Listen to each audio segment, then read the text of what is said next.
విష్ణు స్మృతి రెండవది. వరాహ అవతార వర్ణన రాజధర్మాలు. ద్వావింశోధ్యాయంలో బ్రహ్మస్య స పిండానాం జనన మరణ యోగా దశాహమశౌచం ద్వాదశాహం రాజన్యస్య పంచదశాహం వైశ్యస్య మాసం శూద్రస్య సవర్గం. సవర్గం వారికి ఎంతమంది భార్యలు, వివాహాలు ఎన్ని విధాలు, స్త్రీ ధర్మాలు, ఏ మాసంలో ఏమి దానం చేస్తే అది దేనికి మంచిది, దాని యొక్క వివరాలు, దానఫల వర్ణన, ద్విగుణం బ్రాహ్మణం అనంతం వేదపారకే. మొత్తం 100 అధ్యాయాలు, చాలా పెద్ద స్మృతి. దీంట్లో దంతధావన విషయాలు, విజాతీయులకు ప్రాజాపత్యాది తీర్థయోగ కర్మలు, యాత్రా ప్రకరణ, స్నాన కర్తవ్యాలు, దేవపితృకర్మలు, గ్రహణకాల విధులు, ఇంద్రియ నిగ్రహ, శ్రాద్ధ, అష్టకాశ్రాద్ధ, కామ్యశ్రాద్ధ, నక్షత్ర శ్రాద్ధ ఇత్యాది విషయాలు, శ్రాద్ధంలో వాడే వస్తువులు, పుష్కరాది తీర్థాలలో శ్రాద్ధ మాహాత్మ్యము, వృషోత్సర్జనము, గోదానము, తల్లి తండ్రి గురువులు ముగ్గురు అగ్నిస్వరూపములని, మహాపాతక వివరాలు, నరకాదుల శిక్షలు, నరకం అనుభూతుల చిహ్నాలు, మార్గశిర శుక్ల ఏకాదశి ఉపవాసం చేసి ద్వాదశి రోజున వాసుదేవుని పూజిస్తే సంవత్సరం పాటు చేసినటువంటి పాపం యొక్క వినిర్ముక్తం జరుగుతుందని, యావత్ జీవితం గనక ఇలా చేస్తే శ్వేతదీపానికి పయనిస్తారని. తర్వాత 49వ అధ్యాయంలో జంతువులు పక్షులు వధకి ప్రాయశ్చిత్తం, బ్రాహ్మణ క్షత్రియ వైశ్య ఉచ్ఛిష్టానికి ప్రాయశ్చిత్తం, వేదం చెప్పిన హింస నియమితంగా చేస్తే అది అహింస, పంచగవ్యము అనేది దాని యొక్క విశేషతం, సురాపానం యొక్క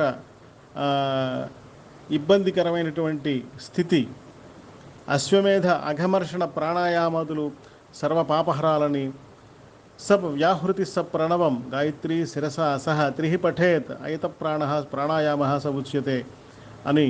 అలానే ఏ సూక్త పఠనం వల్ల దేనికి మంచిదో చెప్పారు.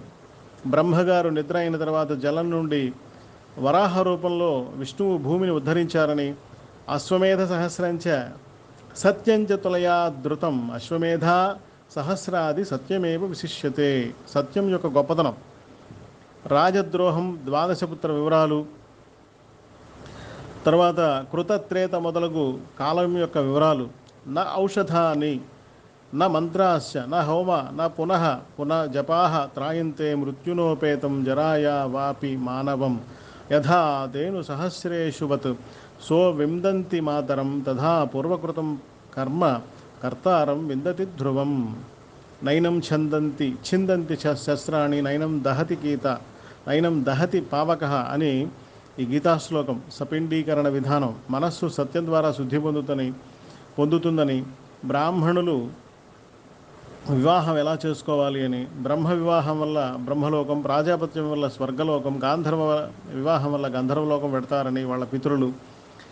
ఇది అలాగే ఋషులు అడిగిన ప్రశ్నకు అంత్యకాలంలో ధ్యానం ద్వారానే మోక్షం వస్తుందని చెప్పారు. నారాయణ నామ మాహాత్మ్యము, ద్వాదశాక్షర మంత్ర మాహాత్మ్యము, సృష్టి ఉత్పత్తి కథనము, వర్ణాశ్రమ రాజధర్మాలు, సాక్షుల వర్ణన, అగ్ని జల విష పరీక్షలు, తర్వాత వివాహ స్త్రీ నియమాలు, బ్రహ్మచారి నియమాలు, మహాపాతక ఉపపాతక వర్ణన, వాసుదేవార్చన వల్ల సర్వపాపాలు పోతాయని, ఇలా వాసుదేవార్చన యొక్క విశేషత, అగ్నిహోత్రం యొక్క వర్ణన, యోగకర్మ విధానం, ఈశ్వర ప్రాప్తికి దేవపితృకర్మ విధానం, కామ్య శ్రాద్ధ వర్ణన, నక్షత్ర విశేష వర్ణన, ఇట్లా ఈ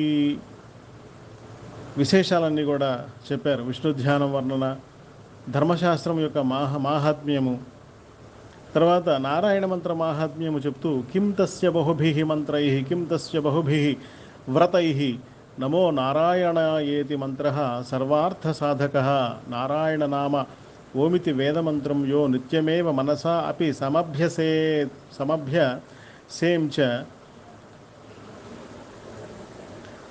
జన్మ అంతరసహస్రేషు తపోధ్యాన సమాధిభిః నరాణాం క్షీణపాపానాం కృష్ణే భక్తిః ప్రజాయతే.